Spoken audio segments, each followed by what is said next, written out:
¿Por qué los hombres somos como somos? ¿Cómo podemos tratar y entender mejor a una mujer? ¿Cómo saber lo que ellas quieren? Zona 3 presenta un programa cuyo nombre lo dice todo. Todo. Lo que ellas quieren, con la doctora Alicia Soltero. Regresamos a su programa Lo que ellas quieren. Le voy a recordar nuestros contactos, vías de contacto, porque recuerde que el viernes producción ha preparado para usted un CD en formato MP3 de regalo para todas las personas que participen. Todas las personas que están participando en el Face ya están anotadas, aunque no las nombre, ya están anotadas. Pueden hacerlo a través de mi Facebook, Alicia Soltero Medios, o a través de líneas telefónicas 3122-4200, 3122-4266, Twitter, @Zona 3 Noticias, el personal, @Alicia Soltero. Bueno, estas son las actitudes. ¿Qué sucede con las emociones de una persona mentirosa, no? Estas emociones asociadas al acto de mentir se van a manifestar mucho más con frecuencia en el aspecto no verbal que verbal, porque las emociones se sienten, no se piensan. Las emociones se sienten, y la mayor emoción que está presente en una persona que miente es el miedo. Miedo a las consecuencias de que se sepa la verdad. Miedo a ser descubierto mintiendo. Y este miedo puede incluir la vergüenza pública, puede incluir la recriminación o la reprobación. ¿Por qué? Porque la mentira es algo que se reprueba socialmente, ¿no? Si el mentiroso no tiene mucha práctica en mentir, este temor va a ser mucho mayor. También está asociado al miedo el sentimiento de culpa por lo que ha hecho y por el propio acto de mentir. La mentira es socialmente reprobable, y el adjetivo de mentiroso tiene una connotación negativa, sobre todo en el índole moral. Entonces, por supuesto que hay miedo, hay vergüenza y hay culpa. Hay personas que carecen de estos sentimientos, como lo he mencionado, como ocurre con aquellas personas que son unos sociópatas o psicópatas, que son súper hábiles en el asunto de la mentira, ¿no?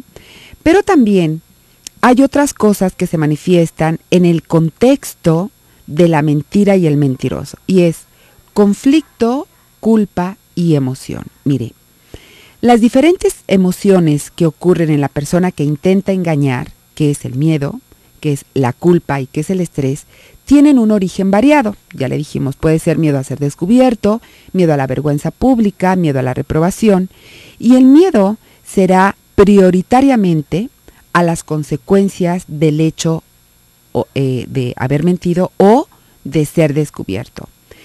Siempre hay una tendencia natural en los seres humanos a decir la verdad, y esto se opone al impulso de mentir, y esto va a generar un conflicto psicológico, que la manifestación del conflicto es una fuerte sensación de malestar, de estrés y de culpa. Este conflicto que tengo entre decir la verdad o seguir mintiendo se manifiesta en este conflicto psicológico, ¿no?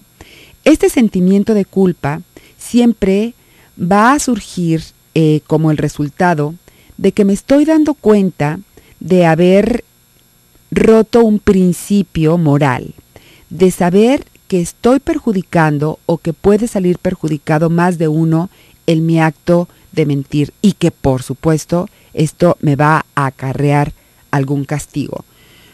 Puede ser desde, por ejemplo, en un fraude, desde la cárcel, puede ser desde la expulsión de algún grupo, pero sobre todo la pérdida de la confianza de las personas que están alrededor. El día de ayer yo le comentaba que nuestra tendencia es creerle a las personas conocidas, aquellas personas que nosotros les damos cierta autoridad por el puesto, por la preparación que tienen, por una calidad moral que se ha ido construyendo con el tiempo, o simple y sencillamente porque son personas cercanas a nosotros.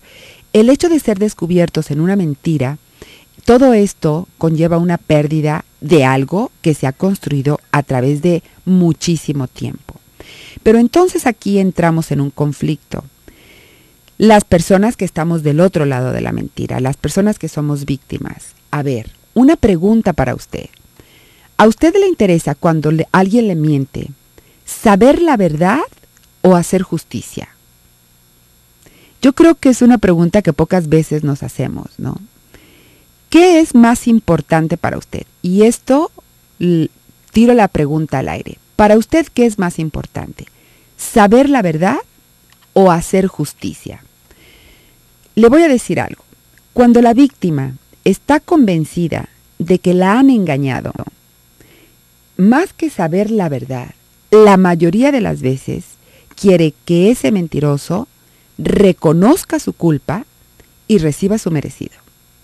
Pero frecuentemente la víctima entiende que tiene todo el derecho a que se repare el daño, a que se le compense por ese daño, ya sea este daño moral o este daño material.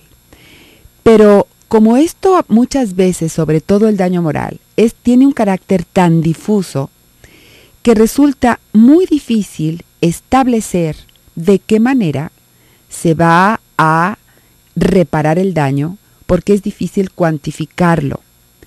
Yo recuerdo, yo estudié en colegio de monjas la mayor parte de mi educación, y yo recuerdo que, bueno, imagínense con las monjitas, decir la mentira, no, ya nos hacíamos ardiendo en los infiernos. Y decía una monjita, que la recuerdo mucho, que yo a veces la menciono en el programa, la Madre Brigidita, porque así se llamaba, la Madre Brígida, y le decían la Madre Brigidita. La Madre Brigidita, cuando nos hablaba de la mentira, decía, miren, la mentira hace un daño irreparable, porque independientemente de lo que ustedes hagan, el daño nunca se va a poder reparar totalmente. Y es como, por ejemplo, ustedes agarren una gallina y desplúmenla, y quítenle todas las plumas, y luego traten de pegarle las plumas que le quitaron. La gallina nunca va a quedar igual. Va a haber una que otra pluma que no van a saber dónde colocarla, y una que otra pluma que se voló y que le va a quedar ahí el hoyito. Lo mismo sucede con una mentira. El daño normalmente es irreparable. Y yo recuerdo que en aquel entonces decía yo, y entonces, ¿cómo nos exigen reparar el daño cuando alguien miente, ¿no? Y decía la madre, es que más que reparar el daño, lo que tienes que aprender es a no mentir. Y cuando nos ponían este ejemplo tan claro, como niñas, pues si yo me imaginaba una gallina con las plumas pegadas, y por supuesto que la imagen que yo hacía era totalmente chusca. Yo decía, sí, de verdad, no queda igual. Y a esto me refiero en este aspecto de, me interesa saber la verdad o hacer justicia. Muchas veces la víctima, que está resentida, por supuesto, por el daño ocasionado por el mentiroso, tiende a creer que el mentiroso debe de pagarle algo. Le tiene que pagar algo a lo que él tiene derecho. Pero al mismo tiempo es incapaz, porque cuando le decimos, ok, ¿de qué manera te puede reparar el daño?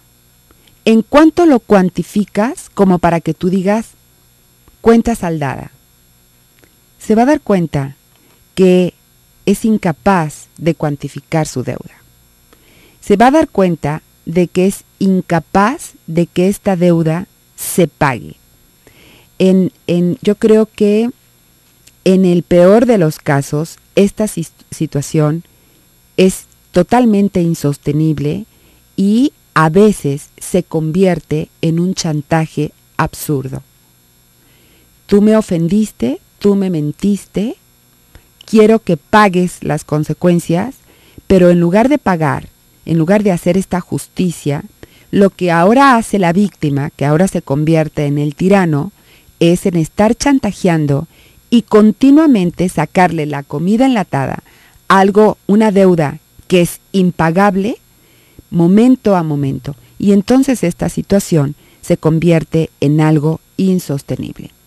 el mentiroso, descubierto por supuesto, no se va a permitir manipular. ¿Por qué? Porque el manipulador es él, pues cómo que le van a quitar el lugar, ¿no? Entonces, aquí es en donde entramos en un conflicto y en un círculo vicioso. Vamos a salir a una breve pausa comercial. Quédese con nosotros, en un momentito regresamos.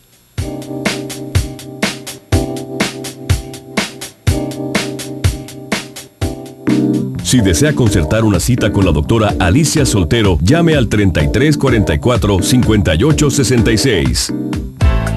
Zona 3, una estación que lo tiene todo, en el 91.5 FM.